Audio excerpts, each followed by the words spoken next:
So tonight's roundtable is part of a series that started in October and will end in April. Tonight, we're going to be talking about connecting farmers and chefs together, and we have a guest that I'll introduce in just a minute.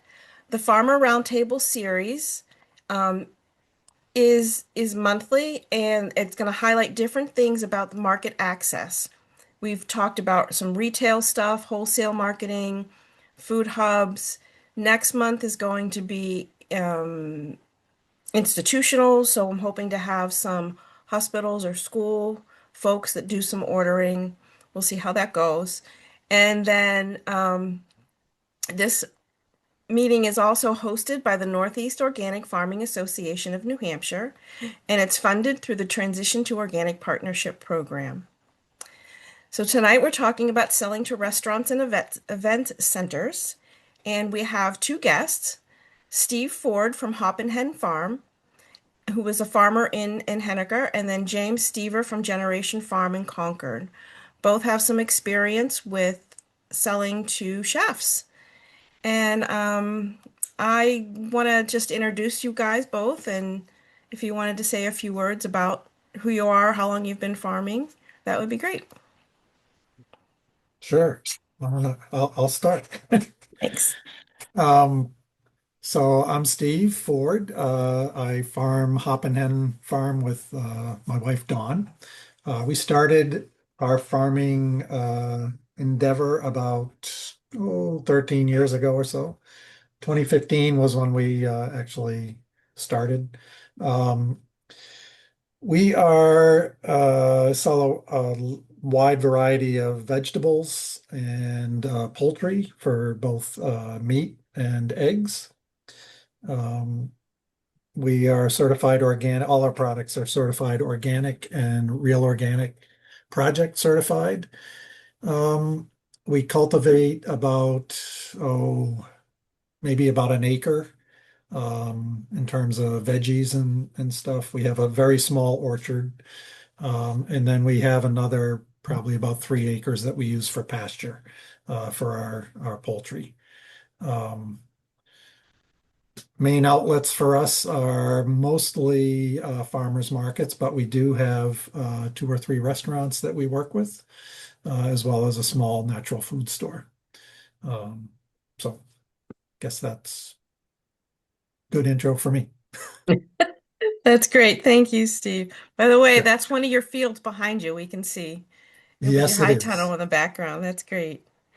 And next we have James Stever from Generation Farm. James, do you want Sure. to? Yep. Well, hey, yeah, great to be here. My name is James Seaver. I co-own and run Generation Farm in Concord, New Hampshire with my wife, Marley. And we are a very small certified organic vegetable farm.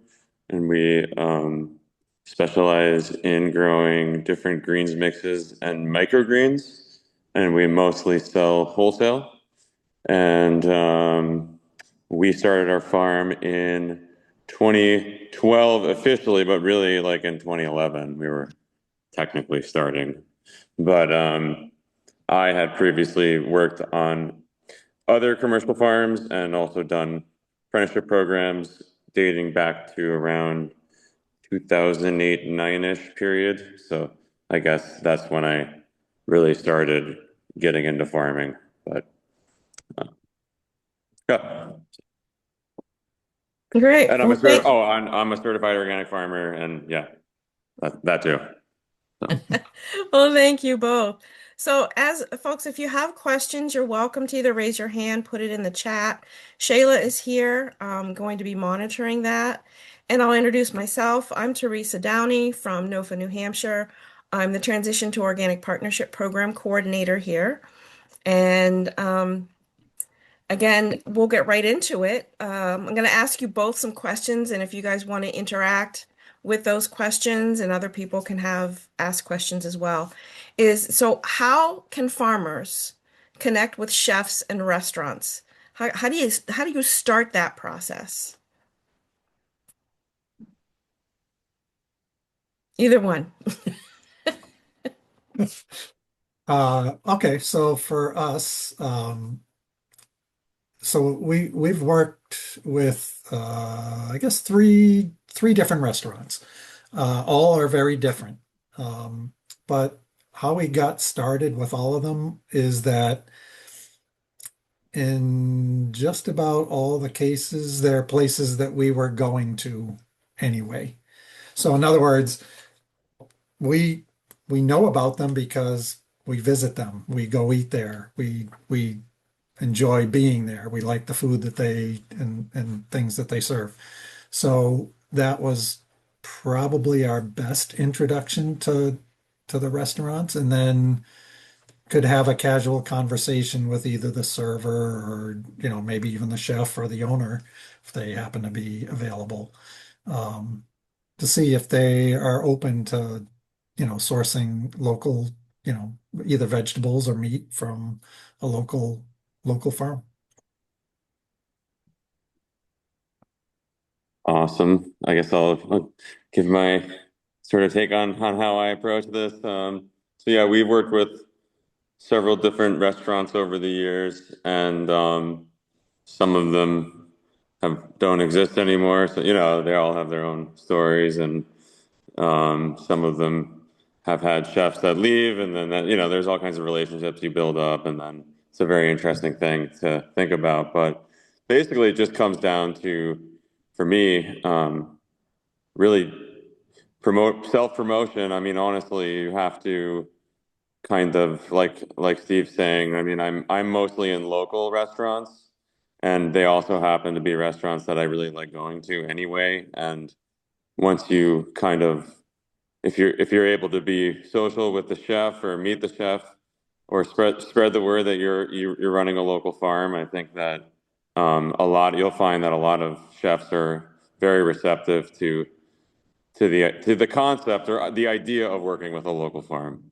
Um, so yeah, basically just self promotion really is how I was able to get into some restaurants. But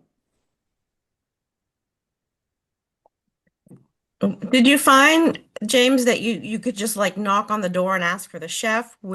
Or was it more like Steve where you were there like, having dinner or well, I think you have to be.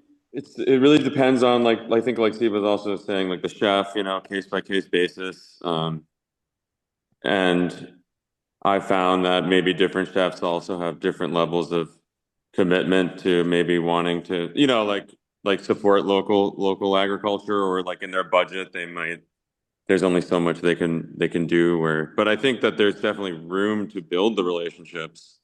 And I think part of doing that is understanding like that chefs, they serve food every night, and if you're going to work with them, I think part of it is that they want to see you a lot, actually. So like that's been my experience. The restaurants that I've found to be the most receptive are also wanting to like work with me like frequently. So like on a maybe like a weekly basis. So yeah. yeah, when I was working with chefs, I found that it depends on the time of the week. If you really want to be able to talk with them, Wednesday through Saturday, they're just not available. But their planning is like Sunday, Monday type thing for the following week. And I always make it I always try to, approach that kind of stuff from what works for them, because then Hmm. ultimately I'm providing them with a product that, I want to make it easy. So that's also, it is important to be flexible, and we harvest twice a week, so that's easy for us. Like we can usually satisfy like different restaurants when they want stuff. They might not be open Monday or Tuesday, they might be closed. They all have different schedules, so you kind of just have to go with the flow. Hmm. Yeah. But and also don't give up easily. Just be persistent about it, I think has helped as well. So for both of you, what have you found that chefs are looking for from local farms? I mean, I know some of you grow specific things, but and that's what they're looking for, obviously. But is there other things that, they're, quantity wise or consistency wise? Why don't you go, James? No, you, Steve, you go. I think you got this one. Well, okay, so let me just give you, so it really varies, at least in our experience. And by the way, so the three restaurants that I've worked with, one is a golf course, restaurant at a golf course. One is a very high-end farm to table restaurant, and the other is it's kind of the local pub. It's the place everybody's going to go, they probably go there once a week or more, some of them. So, very high volume business.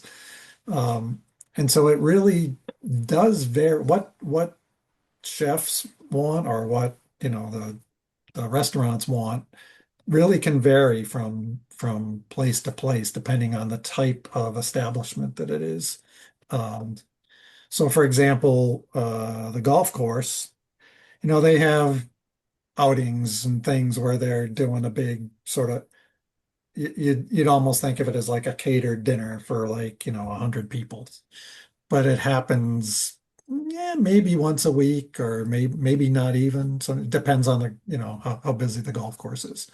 Um, so they're probably for them also they're looking for very vanilla, you know, I want tomatoes and they all have to be the right size and I want, greens and they all have to be just, right. Because we're gonna plate, 100 plates and we want it to, all be very consistent. Um, the high-end farm to table place is really interested in things that are not so common. Perhaps, so if we have uh, things that which we raise anyway, but I'll say crops like fennel or Brussels sprouts or um, slightly odd vegetables that not everybody's buying every week at the grocery store, but they have a real interest in it, and they're also very interested in, super high quality um, kinds of products, but not a big volume, right? Because they're not doing, you know, they're only open 4 nights a week, maybe, and it's a small venue. And then, the pub is like, uh, for them, in fact, we didn't do much with them this year in part because it was a challenging year for us. And they're just interested in quantities and, pretty affordable price for them. And it didn't make a lot of sense for us to try to work that. So, um, but hopefully this year we'll be back doing some business with them. But so that's sort of the kind of thing in terms of products that they're looking for. And some of them we do meat chickens. Most of them we just do vegetables. Mhm. So it's sounding like it's really understanding the venue and the restaurant and more Understand about. their business, what their business is, right? And Mhm. at least that's how we approach it. So And I think Okay. also when approaching restaurants, you also, I mean, normally would approach it from the standpoint of like, these are wholesale accounts. So if you've been doing like farmers markets or CSAs, it's not always the case. Sometimes chefs are willing to pay a retail price, which is awesome when that's the case, but frequently that is not the case. So also understanding that, you have to operate in the world that does actually exist is also really relevant in your approach. Mhm. So like if let's say you always had one vegetable that you were, for whatever reason, grew really well on your farm. I mean, I think part of what the restaurants are really also interested in is like a certain level of consistency. It doesn't have to be that you're bringing the same thing every week, but like I think because I think that once they do value the relationship and once they get excited about working with you, if all of a sudden you have nothing, that can also be tricky because then they might lose interest or go to another farm or not that like everybody, is competing and it's this very cutthroat world, but in a way, like you have chefs are also, they do develop these relationships over time. And so if you approach them, they might have like carrot and beet grower or something that they've been working with for 10 years. So that's another thing that when you approach it, you do have to kind of think about is it's like there are real relationships that it might not be that they don't want to work with you, but it could be also a competitive environment where they also have access to tons of distributors, and the reality is that in the restaurant world they have it pretty good in terms of being able to pick and choose what they want. So that is a good thing to kind of think about when you're approaching that like wholesale market world, in my view. So. I would definitely agree with that.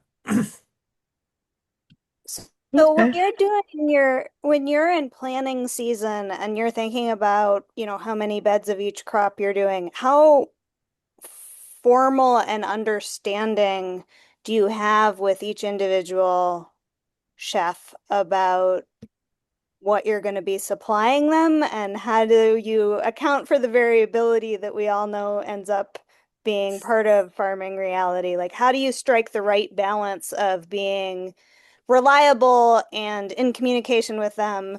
Uh, yeah. How formal is that agreement? The You want to go, best James? agreement is no agreement.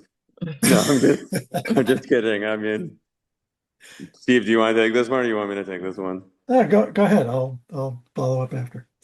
Yeah, I mean, I think the reality is like I've never been lucky enough to get an official agreement with anybody, in terms of having an expectation or them having like a real expectation of what they're going to be getting from me. But in general, I think it's just about communicating, right? Like if you're having a tough season or your crop fails, I think the it's kind of like you just don't want to lead on the restaurant and when you don't have the product because they might actually be really excited about getting it. So it's kind of like when it's if you I think the bigger risk is promising and not delivering rather than just you just have to kind of keep the channels open so that everybody's on the same page about commitments. But in terms of like agreements and I've never had like a any kind of like actual agreement. It's just kind of like I'm gonna you want 3 pounds of greens every week for your restaurant. I'm gonna, I will bring 3 pounds of greens every week. It's for me, it's very basic, and that's how I've tried to set things up so that it's easy for like I have a lot of standing orders and with chefs and with different stores I might work with, and that way, if it needs to change, like let's say you're doing your weekly orders, that can become a whole nightmare of managing every single place you're selling to and calling them every single week. So the easier you can set that up for yourself, the better in terms of simplifying that whole process. That's what I recommend. Yeah, the one other comment I guess I would add, maybe a couple comments.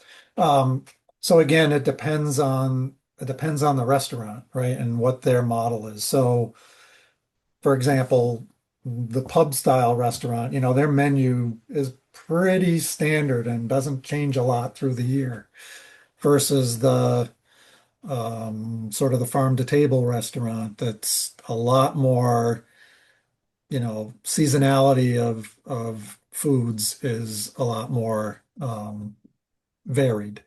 So the menu's constantly changing almost every month in terms of what they're offering to their clientele. So the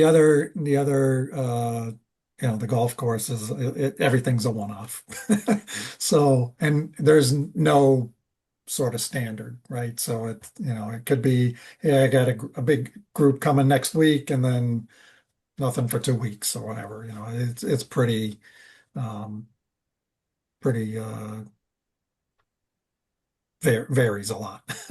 Um, in terms of agreements, the only thing we really do agreements on and it's all a handshake, but is our poultry, right? So if we're selling chicken, meat chickens, um, we um, yeah, we try to have that sort of be, we'll raise these and have these for you, right? As opposed to, oh, we just happen to have a whole bunch this week and, are you interested in buying some? Because we've done that with vegetables and sometimes that works and sometimes it doesn't. But poultry is a bigger investment for us, so we do. And one of the things I guess I would say is, and James alluded to this, communication is key. Not I'm all our customers we contact weekly, if not more than that. Beginning of the week to say, hey, this is what we have available. Because with vegetables, um, we do tend to it, with one exception, tends to be, very different week to week. Um, Others, if we know that we're going to be short on something, again, we want to tell them right up front, as soon as we know that, hey, next week doesn't look so great, in terms of maybe our greens weren't doing so well. So, um, so we again try to communicate in whatever method you've agreed on, and that was one of the other things we probably could talk about is how you do go about keeping that channel open. But at the beginning of the year, we do meet with all our customers and sort of say, this is what we're planning for the year. And, let us know the things that you are interested in. And then as the year progresses, we can keep you up to date as to where things are. That's when we try to solicit, like, how many chickens might you want this year, so that we don't get stuck with you know, more than will fit in the freezer. So I guess that's probably good there. So it sounds like having consistent communication and then building a relationship from that is pretty important, to allow that communication and kind of staying in the forefront of a chef's mind, of when they're thinking about what they need. Yeah, because as James said, they have a lot of chefs have a lot of resources, right? And it's not just the Cisco truck that pulls up, but there's a lot of different distributors. And those distributors have almost anything under the sun that they need, right? So to get them to buy locally from you, I think um, it is a challenge. But a lot of chefs do want to support local communities and local farms. So you just have to be cognizant of the fact that they have choices and they have maybe chosen to work with you. Don't let them down, right? So. Hmm. Yeah, a mindset of that is pretty important. Yeah. Have either one of you found that there are specific product requirements? Like, do you need certain packaging, labeling? Do you need produce safety certifications? That type of thing when you're working with chefs, or do they ask for those?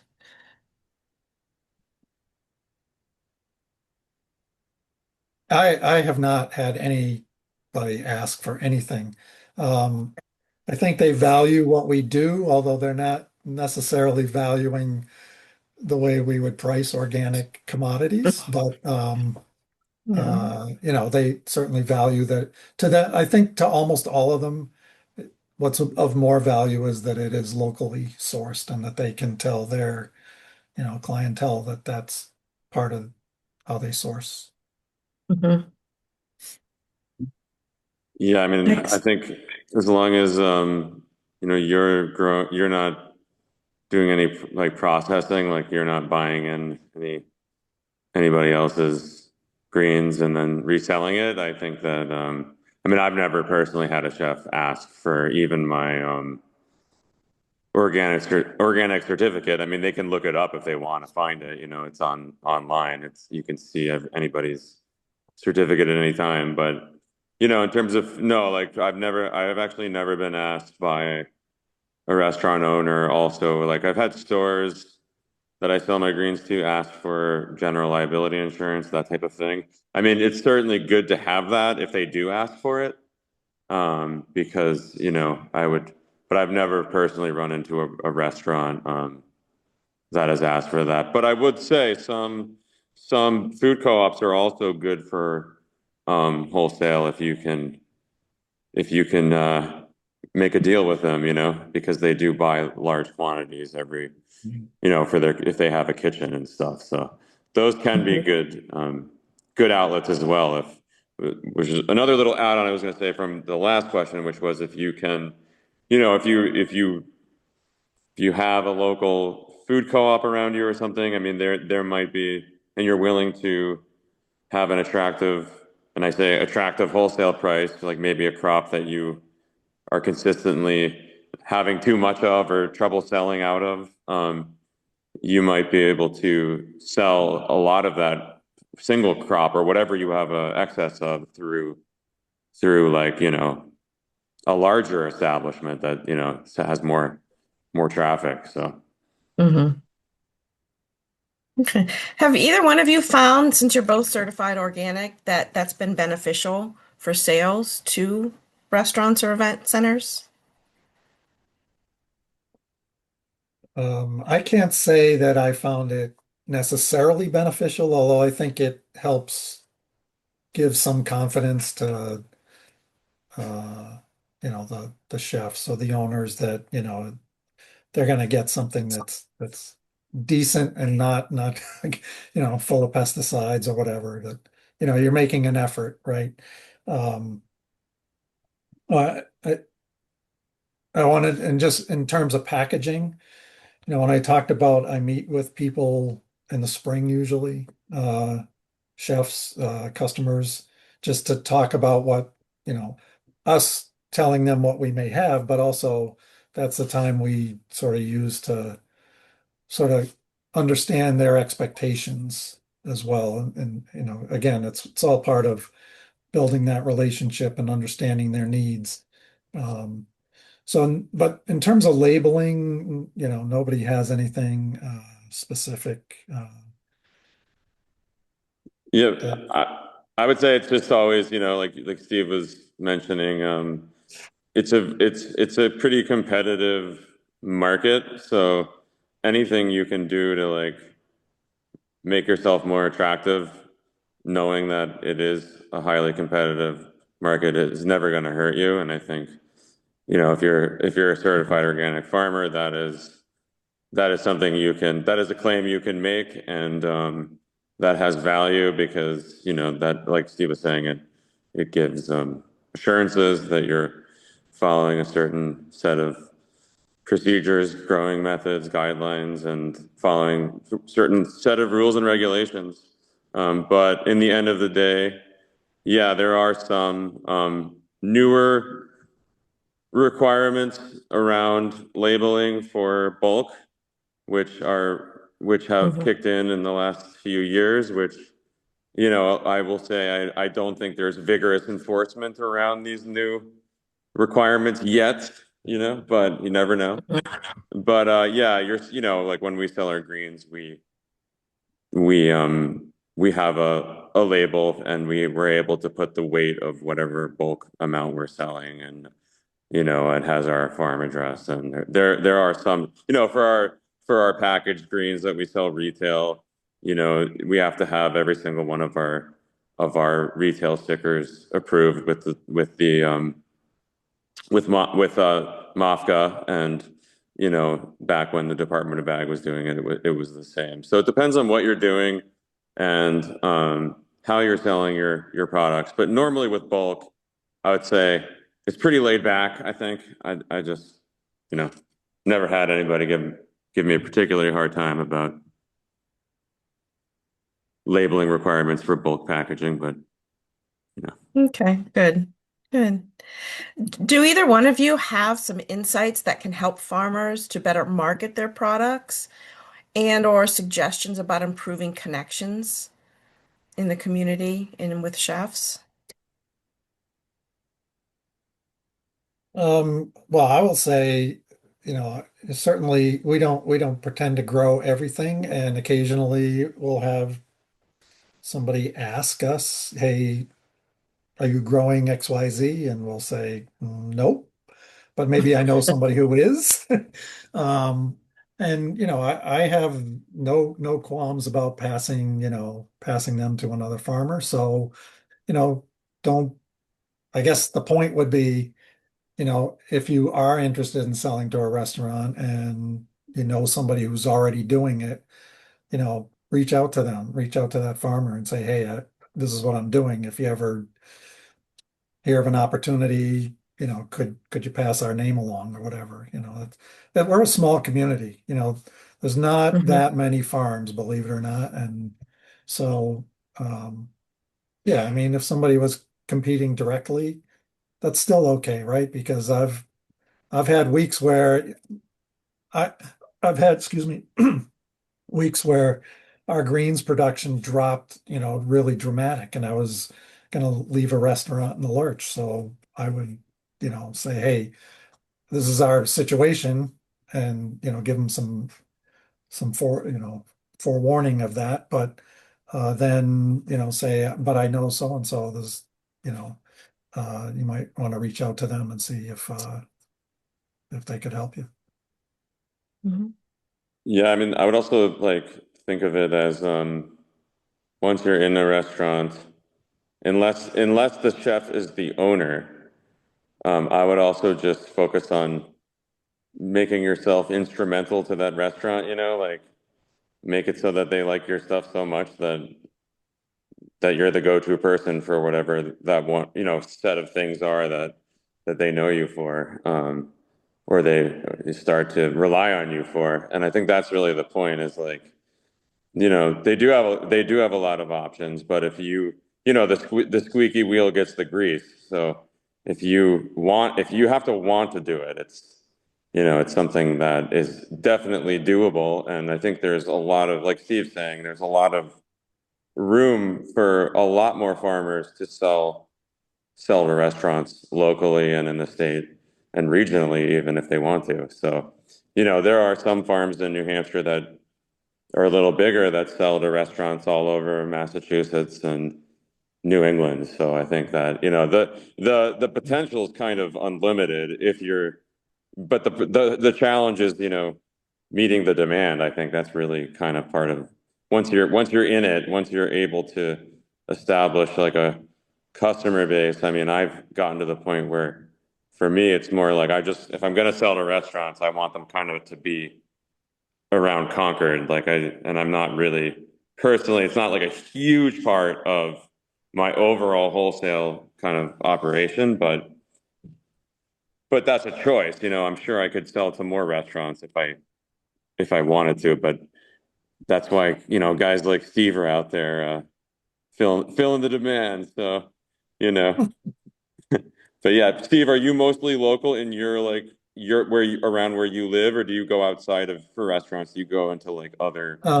Yeah, so I mean, two of them are in Henniker and one is in the golf course is up in Sutton. So, Mhm. which I So frequent regularly. So so it's an easy delivery, right? That's what you're it is saying. an easy delivery. Is this a barter situation, Steve? No, it is not. But I might think about that.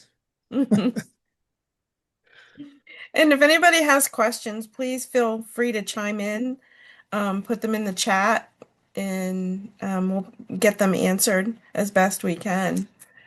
So one of the things, other than your golf course, event centers, which kind of are the same type of thing, is another thing, but a lot of those are one-offs. Because one of the things I've done is done edible flowers. When they have weddings, when they have events, they want those.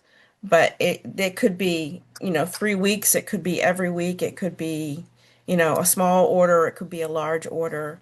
So things do vary when it comes to event centers quite a bit. Mm. Mm. One other thing, I think James alluded a little bit to it, but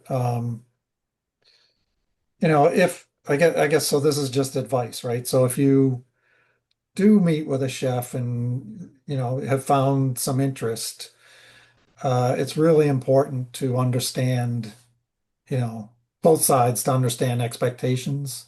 So from your side, as the farmer, I kind of want to know, well, like what are the payment terms that we're gonna have, right? How are you gonna pay for those things and when?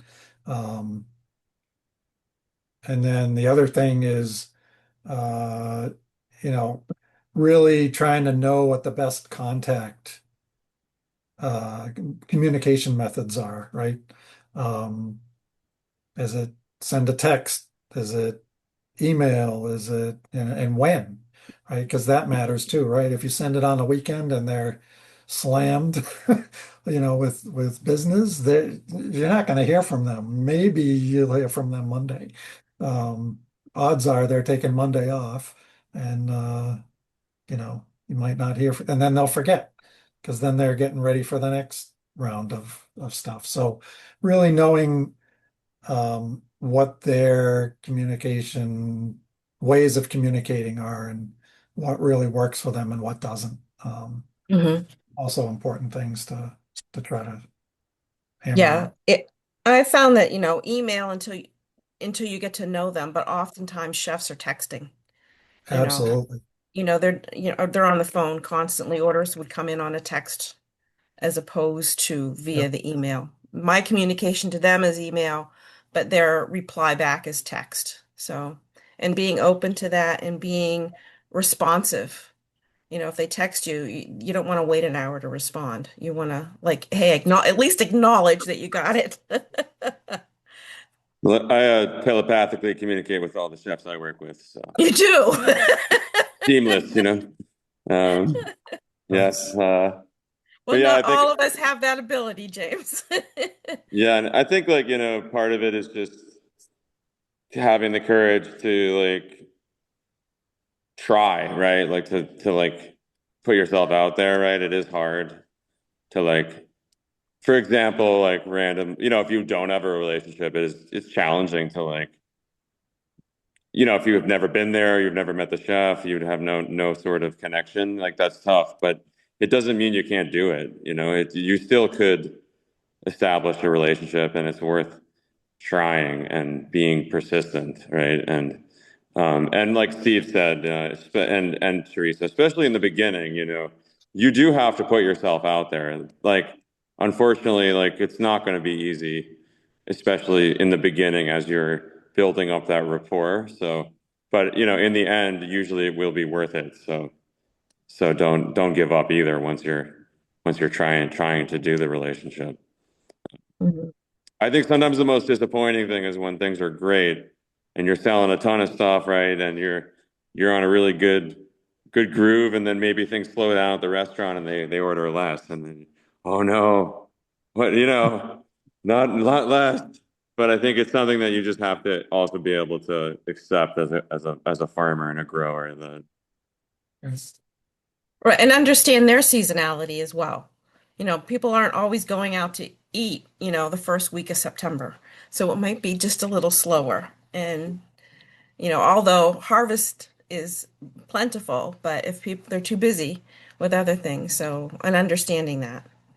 Yeah, and if in New Hampshire, for example, the seasonal tourist economy too can have a big impact. Like if you're in the center of the state, you may not be getting the same traffic for, the sort of summer people and the hikers, and you might get a little bit of that, but then maybe it's more busy during the fall, winter, if you're able to Hmm. grow stuff like me in the winter. Uh, Yeah, but excellent.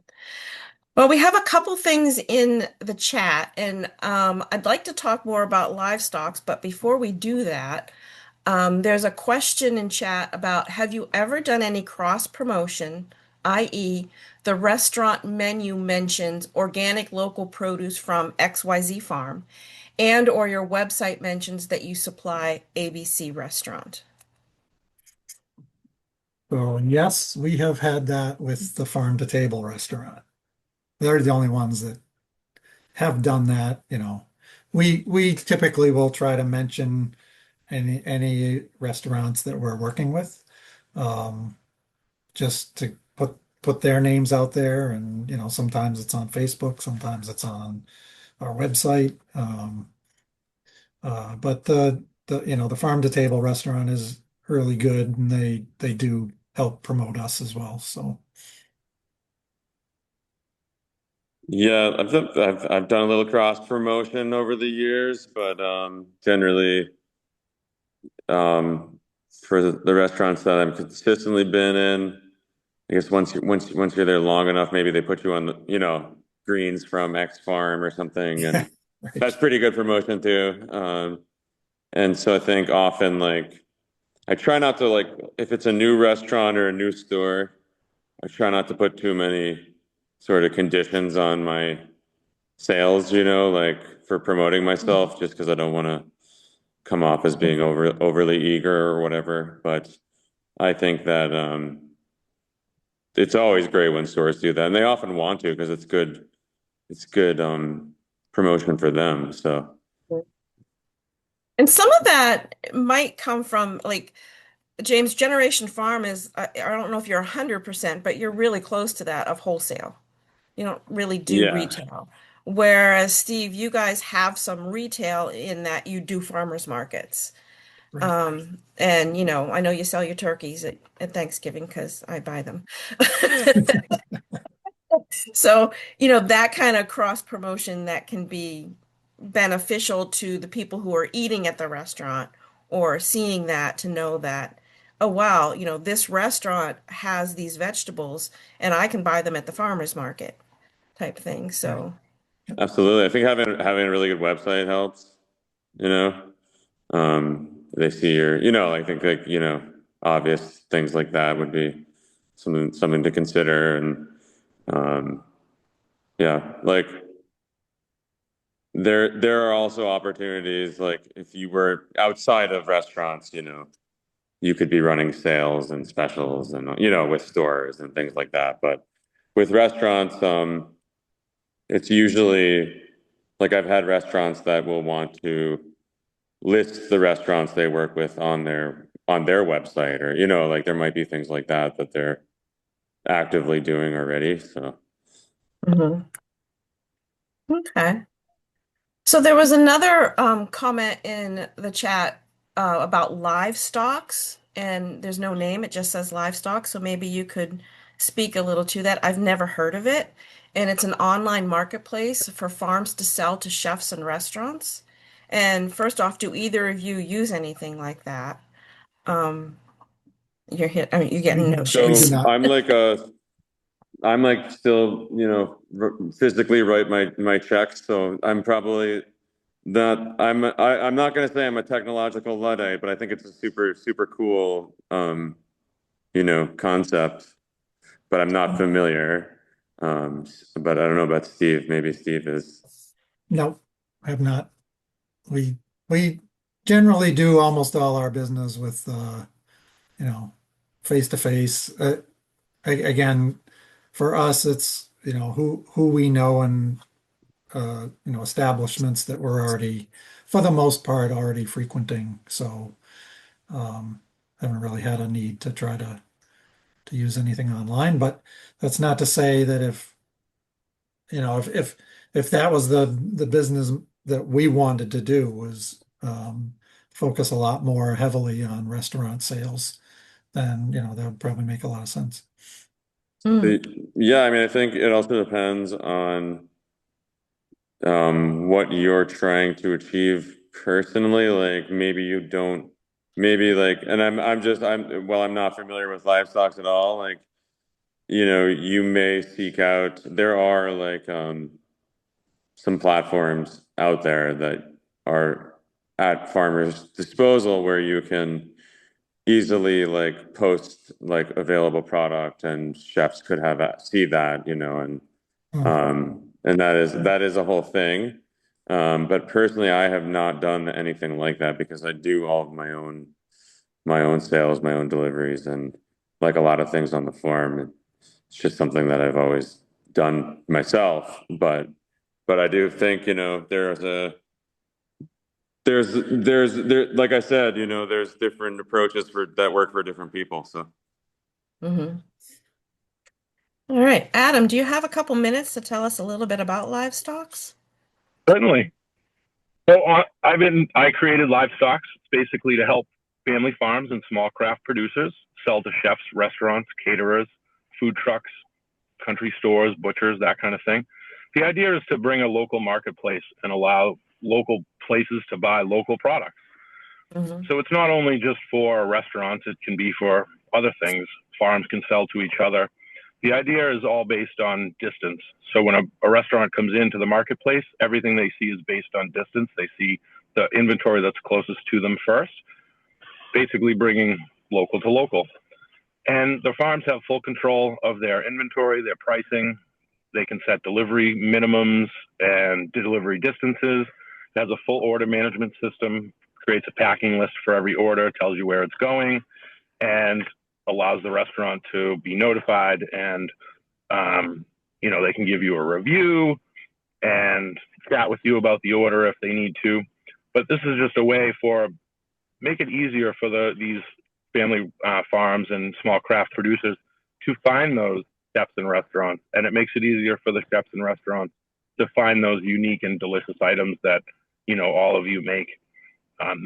The things that you find at farmers markets and at different small craft producers is just not available anywhere else. And like the two farmers mentioned earlier about those unique vegetables, yes, chefs are of course looking for new and unique things to draw in customers, and we just make it easy. And we also designed it for smaller farms that maybe aren't able to supply restaurants full time, but they can come in and out with the inventory that they have, sell it, and then can come back when they're ready.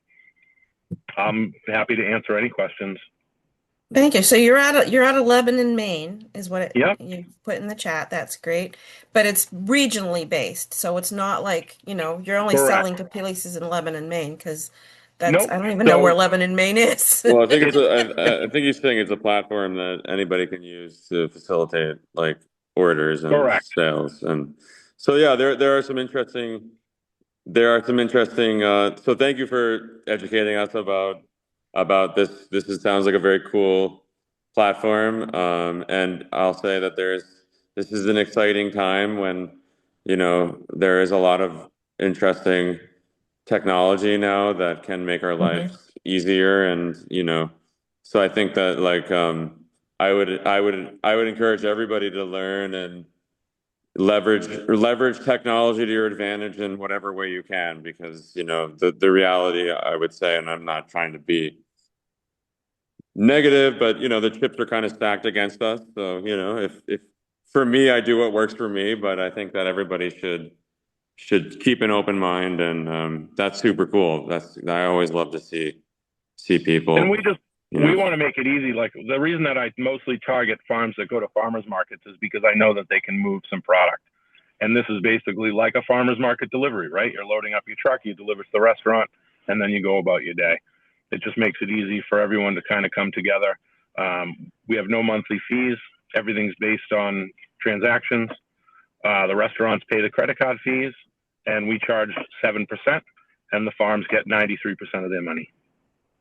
Well, cool. Well, That's Maine is cool. also, you folks may not know this, but the Seacoast and Maine, they do have a more robust tech farming sort of scene going on down there. So exciting Yeah. things happening, and I'm glad to see that it's proliferating, spreading around. And Well, super excited, it's exciting to see that you're here at this event. So pretty Thank cool. you. yeah. Yeah, Yeah. And thank you for sharing. We're piloting right now in the Seacoast, New Hampshire area, and we're looking to spread out to like Concord, Manchester, Nashua, and then up to like Portland, Augusta, and Bangor, and then see where it goes from there.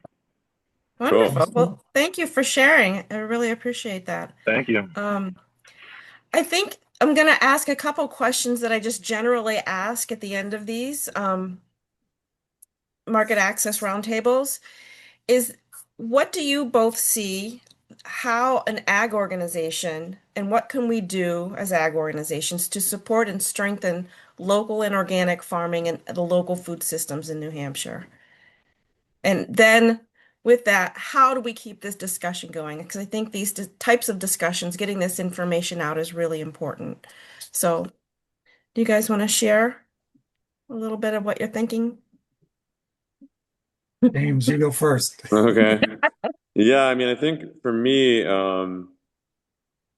when it comes to wholesale, I think one important thing is to try to sort of apply pressure in the right areas in terms of creating bigger markets for local farmers. So, we're lucky to have like food co-ops and a lot of great local restaurants, and stuff. But, there are other opportunities for farmers too, and sometimes there's funding to subsidize some of the pricing. But, just opening markets for local farmers, getting more farmers into even places that we don't really think about. Like if you want to do wholesale, maybe local grocery stores could be like even corporate grocery stores could be buying more local product. And I know we don't want to. It's kind of almost daunting to try to think that we could apply that kind of pressure, but I do think that it's possible. So I think like, we if we can get creative about um I think we need to apply pressure to create the kind of to expand the kind of markets we want to have for wholesale markets beyond just consumer habits, because I do think that there's a corporate model that does exist that does not um, do any favors for small growers. And I think that, that model is not going to go away. So I think if there's a way we can pressure them or, change the narrative, that would be good. So, Mm.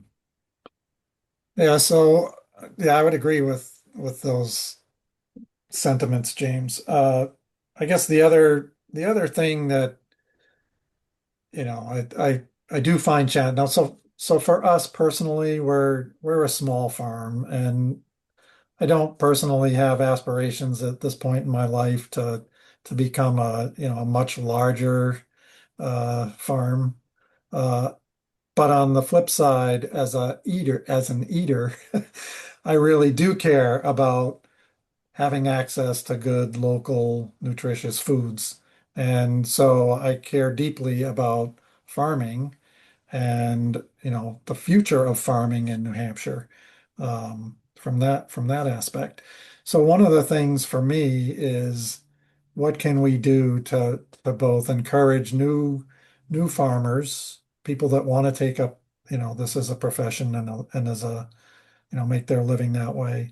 And also, how do we make it so that they can actually succeed, not just as a little small farm, but actually in in a way that really they can support, for me, this was my retirement. For somebody just starting, how do they get into farming and make that be their way of life for their whole career? Um, Mhm. and one of the ways I think we need to try to help with that is to find a way to let particularly small, younger farmers aggregate their products together in a way that they can then leverage, Mhm. larger customers that ordinarily wouldn't give them the time of day. Mhm. So farm product aggregation. Yes. And Yeah. I say that and it sounds easy, but I know it's not. I'm pretty sure that the strategic plan that the New Hampshire, what is it? Food Farm, the Alliance. Food Alliance, thank you. I said Yep. farm, but it's food. Food Alliance, I'm sure this is one of the prongs in their um strategic plan. But Mhm. um yeah, I feel like it's trying to find a way to do that. Because as James said, the big ag and big grocery stores aren't going away. Mhm. So you got to find a way to at least coexist and get them to, have give other smaller venues a way to have Mhm. access. This seems that food aggregation seems to be like an underlying theme through all of these roundtables.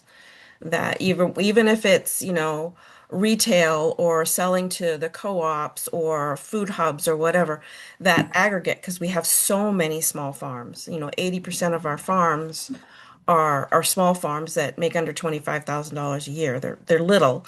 So we need to find ways to bring that together, that middle link, so that more access to food.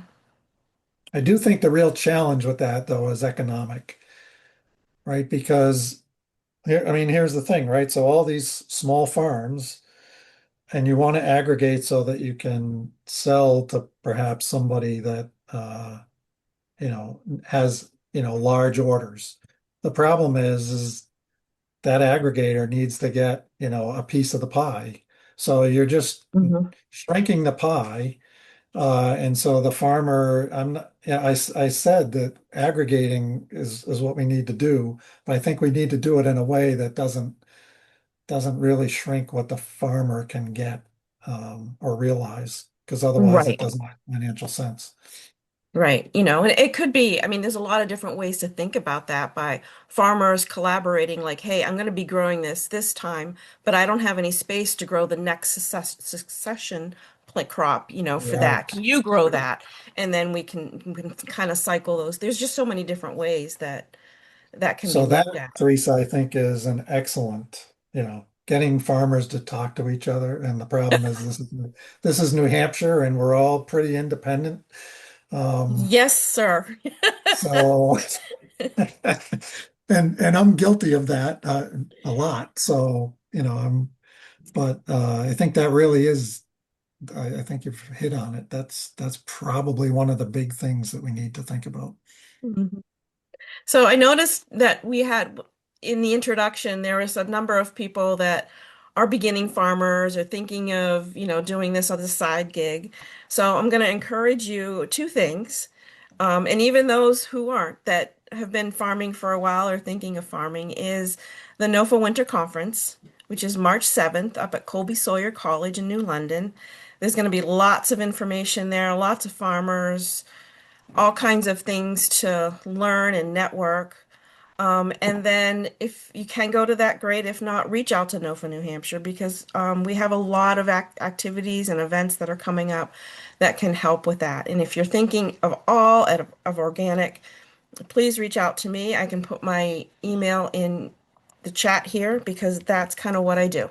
I help farms who want to learn about organic, whether you're ready to do it this year or 5 years from now. You can never start soon enough to start keeping records and just adapting that into your whole process so that it doesn't become so much of a chore.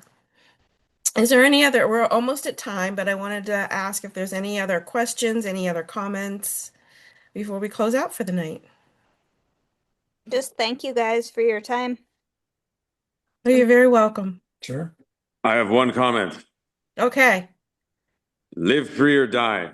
Is But that okay to say? Is that fine to say? Okay. yeah, live Anyway. free or die for the rest there. That's that quote's a little different. But we won't go there tonight. No, no, Thank no. you both very much, Steve and James, and Okay. thank you, Adam, for sharing about livestock. That's great. Yes. Thank you very Awesome. much.